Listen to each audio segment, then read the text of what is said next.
椿だぜ。チカなのよ。さあ、今日はどんなゲームで遊ぶのかな？今回はこちら、カプコンの格闘ゲーム、ストリートファイター EX3 なのよ。販売元はカプコンなのね。開発はご存知ありかのポリゴンスト2。3については全く知らんのよね。本作は家庭用のオリジナルタイトルなのよ。詳しくは地政学で見ていこう。つばちか。はい、先生です。ほい、生徒だぜ。ゲームの前にゲームのお勉強、ゲーム地政学の時間です。発売は2000年の3月4日。はい、西暦2000年といえば、平成何年になるかしら？そんなの急に言われてもわかるわけがないだろう。そこはゲームファンなら押さえておきたいポイントなの。2000年の3月4日、そのままでも並び的には、2、3、4となっているのだけど、この年は平成12年になるの。数字の並び的には、1、2、3、4なのよ。だから何なんだよ。これは PS2 の発売日でもあってインパクトのある数字を狙っていたの。そうなのか。そういえば初代のプレステも CM で123を連呼していた気がするぞ。はい、初代のプレステは94年の12月3日の発売になるわね。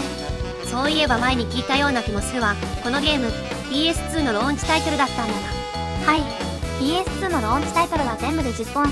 その一つが本作で、ローンチでは唯一の格言になるわね。ぶっちゃけた話、これが PS2 ローンチの目玉ってそういうポジションではないよね。本命はネジコン対応のリッチレーサー 5。RPG 枠としてはフロムのエターナルリング、光栄さんとこの決戦なんかもローンチタイトルなのよ。これはシミュレーション枠だな。格ゲーという枠で見れば他に対抗馬はいないように見える布陣なんだけど、3月末には鉄拳タッグや DOA2 なんかも控えているのよ。予算に限りがあるならこっちを意識するかもしれない。ちなみに PS2 は世界で最も売れたハードの歴代トップ、約1億6000万台という数字が未だに破られていないの。そうなのか。なんかスイッチの方が売れてるのかと思ってたぞ。スイッチは約1億5000万台で歴代3位、2位は1億5400万台の DS なのよ。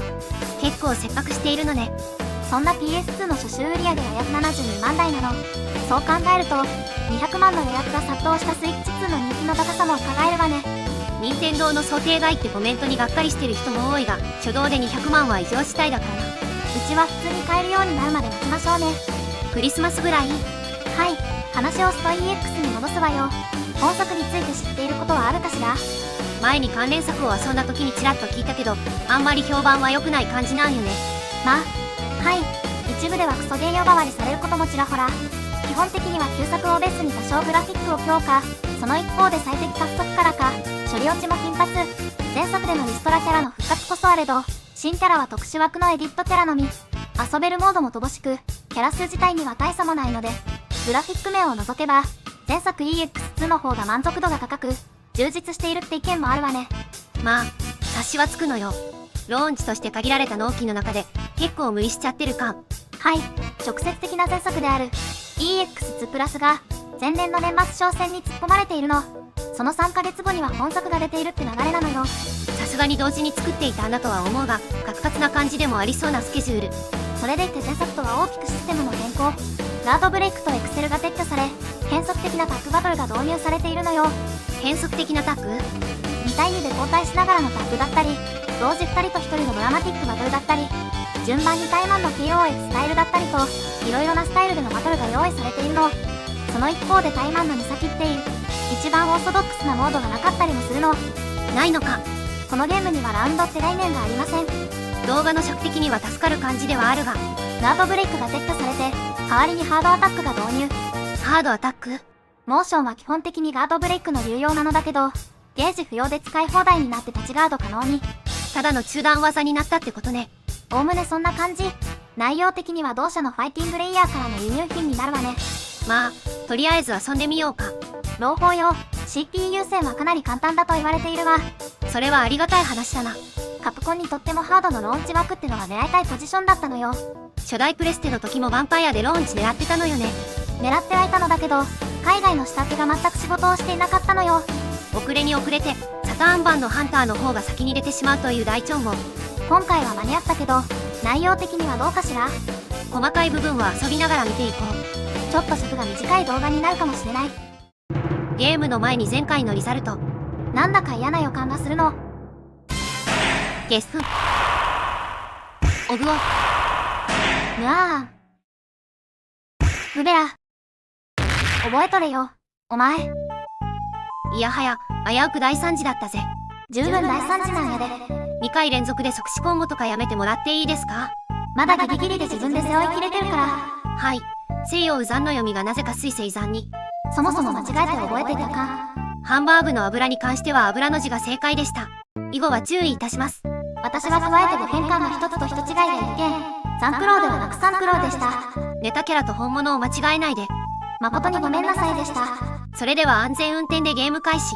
今日も一日ご安全に。つばちか。青空カプコン。はい。それでは恒例。オープニング視聴の儀。何そのサングラス、スイカパーツ、シカちゃんばっかりずるくない？お前は頭の上に常に搭載しとるやんけ。これはこういうものなの。自由に移動させたりはできないの。頭から生えてる系だった。はい。今回はお察しの通り、いつもの女子高生を使いますよ。私はモアイの呪いにより水着の系となりました。グラさんのせいで余裕そうに見えるのが腹立つ。もっと反省して。ちょっと言ってる意味がわかりませんで。はい。オープニングデモとして竜と剣の組手バトル。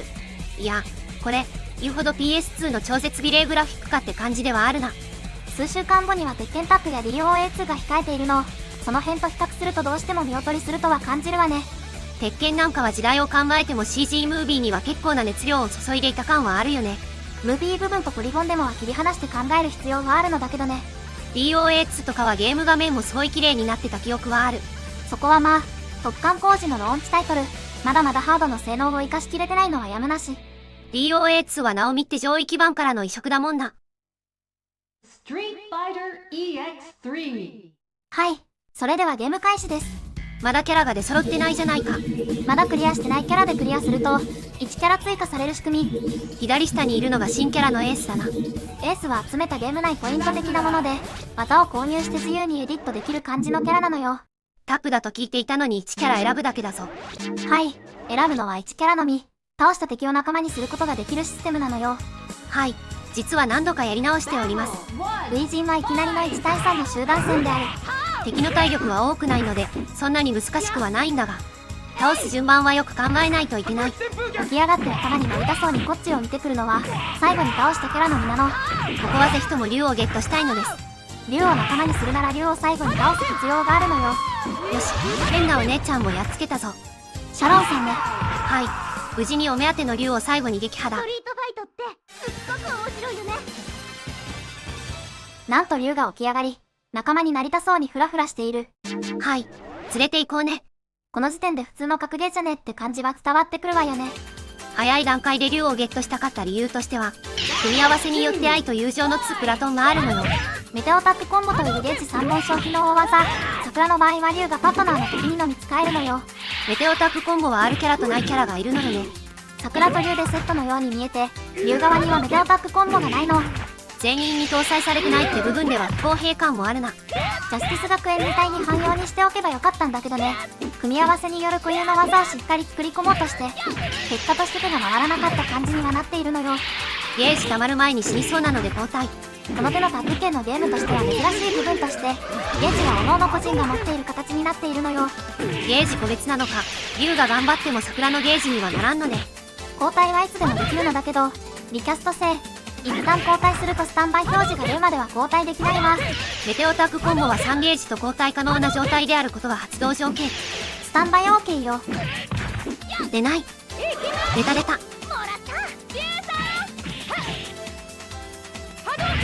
い、メテオタックコンボ固有の名称等はありません。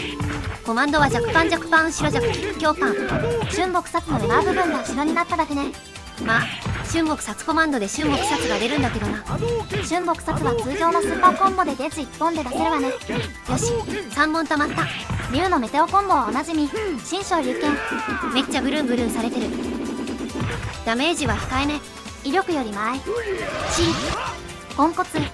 はい、また次の機会にね。さすがにここから3本貯めるのはしんどい。おっと、スーパーウリア中だ。クイックダブルラリアットです。よし、ザンディエフを撃破だぜ。なんと、ザンディエフが起き上がり、仲間になりたそうにフラフラしている。しゃあねえな、一緒に来い。はい、お次は EX シリーズの名物キャラ、誰だ？なんか、ミッションを選択できるんだけど、達成できる気がしないのだぜ。達成できればメダルがゲットできるのよ。リュウさん、体力が回復しきってないので、ザンディエフを選んでいくぞ。はい、このステージは2対1のドラマティックバトル。相棒は CPU が操作してくれるのよ。私が援護する。いけ、ザンディエフ。ロシアンスフレックス。バカ野郎、こっちに投げるんじゃねえよ。うえなかなかにポンコツである。なんか、技が出んのよ。弾は出るんだけど。あかん、仲良く食らってる。とんだポンコツコンビである。作戦指示とかないの？ガンガン行こうぜ。いけ、行くんだザンディエフ。命大事にするな。とんでもない命令出してんじゃないわよ。ザンディが何かしてたけど速攻で尽くされてる。ハードアタックね。発生はそんなに速くないのよ。くらえ、スーパーコンボだ。やるんだザンディエフ。ポンコツかよ。結構体力が危ういわよ。よくやった。二人がかりでこのざまである。なんとガルだが。いや、お前、仲間になるとか、そういう感じのキャラじゃねえだろ。仲間にしてもらえないと死ぬのよ。はい。ザンディの体力が少ないので今回は竜で。主人公は毎回フル回復ですが、仲間は完全回復はしないしよう。ザンディエフさん、しばらくお休みだわよ。桜としては、関連キャラとしてブランカも確保したいな。本作には段はおりません。桜のボイスがちょっと可愛い。 CV は笹本優子さん。初期からずっと演じてる感じで、スト4以降で交代した感じ。ディスガイアシリーズでフロンちゃんを演じていたりする人ね。カニ味噌の人か。このシリーズのガイルは源田熱唱さんのボイスでおなじみね。クッキングパパだな。もっと有名なのがおるやろ。面白いやつだ。気に入った。殺すのは最後にしてやる。それは嘘だ。ちょおい、ジミーちゃん、それ何してんの？ブランカのスーパーコンボ、ジャングルビートね。あんなんしゃんは。電気の判定強くない？あかん、しっかりコンボ食らってる。安定の地はシローリング。下手に弾打つとまた飛んできそうだ。地味に対象を察知するタイプの飛び込みひったき。チャムチャム級にうざいな。たまった。中断よ。わーわわ。一定時間無防備になるわ。ここでぶった。ねじ込んだ。女子高生、出てこい。コンボ中にチェンジしてコンボを継続できたりもするのよ。ブランカの死体に判定が残ってる。文字通り死体蹴りである。コンボ中に交代ってのもやってみたいが、いつでもできるわけではないのよね。特定タイミングに限定される要素になるわね。もっと雑でもいいのにな。出ない。むずい。ソニックブームスカキャンオープニングギャンビット。もう持ちません。出ただけである。やっべえな。竜の体力もあんまり残ってない。堅実にどうぞ。飛ばせて落とす。ほい。真空波動拳。倒せんのかい。さすがの根性値である。長いの置いておく。ギリギリだけどなんとか勝利できたわね。国へ帰るんだな。お前にも家族がいるだろう。死んだ。ツバチカ。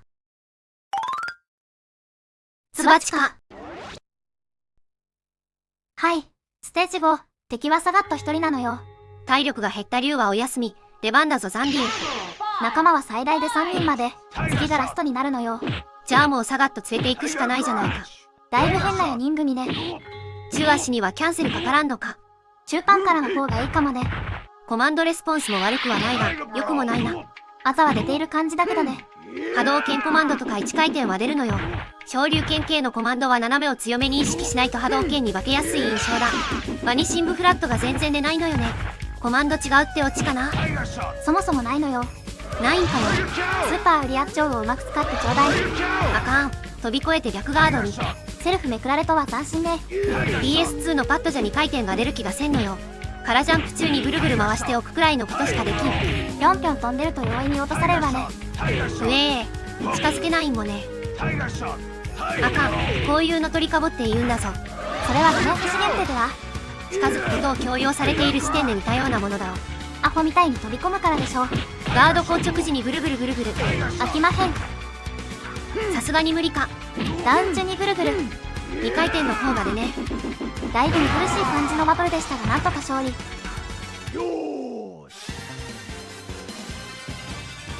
なんとサガット。しょうがねえ。古文にしてやる。はい、最終ステージ。ベガ、メテオコンボ2回ってのも結構ハードル高いお題だろ。このステージは KOF ルールの4対1。出る順番を決めるのよ。主人公は強制的に対象なのね。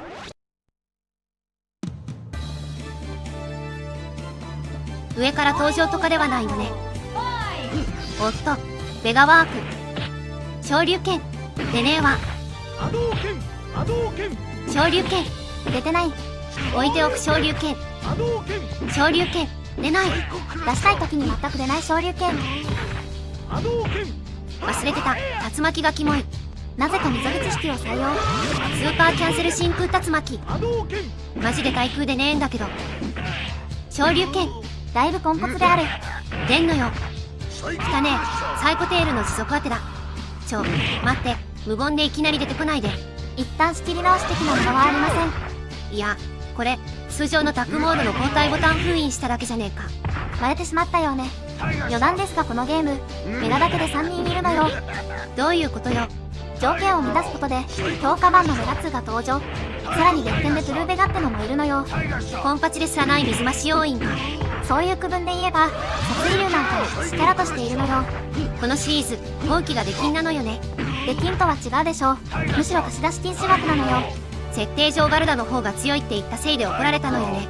忍者くんに勝手に弟作られたのにも似てる感じ。あかん。こ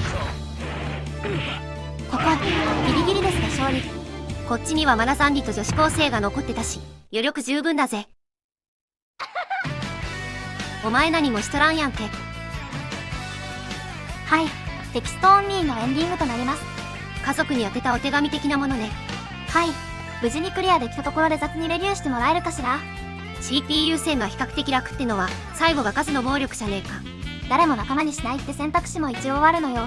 それはそれでこのタイトルを否定してる感もあるだろう。さて、PS2 ローンチ、2000年の格ゲーとしてはどうだったかしら。2000年だろう。それって年代的には格 S が出てる年ってことだよな。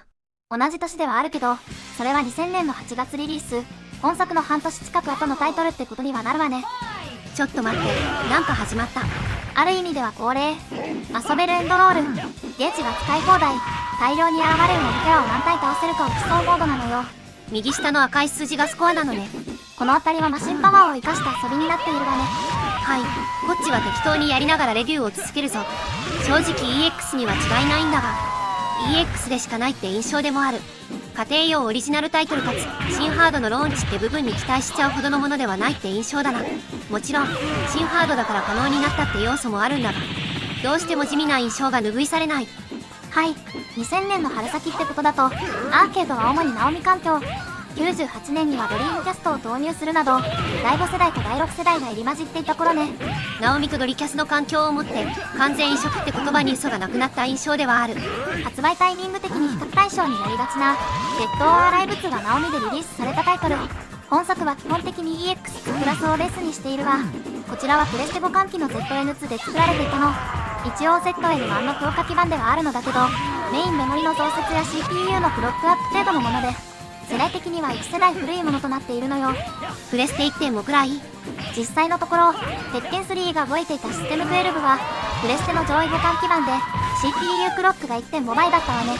そういう意味ではナオミ経由のゲームの方が世代的には一歩先を行っていた感じなのね。鉄拳4からはシステム246という PS2 互換の基盤が採用されることとなるのよ。言い方は変かもしれないが、ソニー陣営的には出遅れていたって形にもなる時代なのね。はい、話題の新ハード PS2 ではあるのだけど、環境が整うにはもう少し時間がかかる。そういう意味では前時代的なタイトルと言われても仕方がない部分ではあるのね。ゲームとしてはどうだったかしら。なんか技が出にくい。出てるには出てると思うんだけど、なんか発生が遅いというかもたついてる感じ。まあシステム上の処理に問題があるのも事実で、今回は発生しなかったけど、特定の条件下ではフリーズなんてケースもあるの。挙動的な部分でバグも多く、作り込みの甘さも指摘されているわ。やっぱ納期的にきつかったんかな。売りであるはずのタッグの部分も取ってつけたって感じで少し残念な部分。プラトン的な部分が全員になかったりもするのよね。任意交代ってシステムもいまいち活かしきれてない印象だ。それに関しては鉄拳タッグが控えてるって部分でも厳しい状況ね。控えが強い。そろそろ締めてちょうだいませ。本作はなんかちょっとこれじゃないか。あ、はい。家庭用オリジナルとしてはちょっと遊びの幅が狭い印象もある。タップ部分も中途半端でもったいない。正直、もっとバカでよかったと思うわね。家庭用こそバカであれ。はい。プレイ中に出番がなかったのでおまけ。スーパーコンボフィニッシュの演出紹介。どういうセンスだよ。謎のアシュラ演出。前の隕石でよかっただろ。つばちか。つばちか。はい。無事にクリアできたところで今回はここまで。それ、いつまでつけてんだよ。個別のパーツなのでね。どこにでも持っていけるのよ。時世学の時のメガネと同じ枠なのね。私、その枠のパーツは何か目元を暗くするやつだけなのよ。はっ、惜しけりゃな。てめえもでかいの分取りな。いや、でかい必要性はないのよ。なんやかんやで私たちも正月から実装でそろそろ半年。表情差分が全然増えておりません。地味にパーツの整合性を取るのが大変なのよ。こんな感じにレトロゲームの話題や実況プレイをしているチャンネルだ。まだの人はぜひチャンネル登録してくれよな。トップページのリンクをクリックすれば X のアカウントにアクセスできるのよ。少し早めの投稿予定を知りたい人はフォローしてくれよな。その上にあるチャンネルの概要欄をクリックすると欲しいもやマシュマロを投げられるわよ。欲しいもは Amazon の欲しいものリスト。何かご支援いただければやる気ゲージがアップ。ゲージが溜まれば超必殺動画が出るかもしれない。動画へのコメントもお待ちしております。思い出話が大好物です。というわけで最後までのご視聴ありがとうございました。次回もお楽しみに。また遊びに来てくれよな。またね。あかん、もう限界だ。扇風機を起動する。なんか今日は風が生暖かい感じだったわね。夏の訪れを感じる。そろそろこたつは片付けましょうか。それはそれで雨とか降って肌寒いこともあるやん。優柔不断か。季節の移り変わりを感じているのだよ。すぐに暑くなるわよ。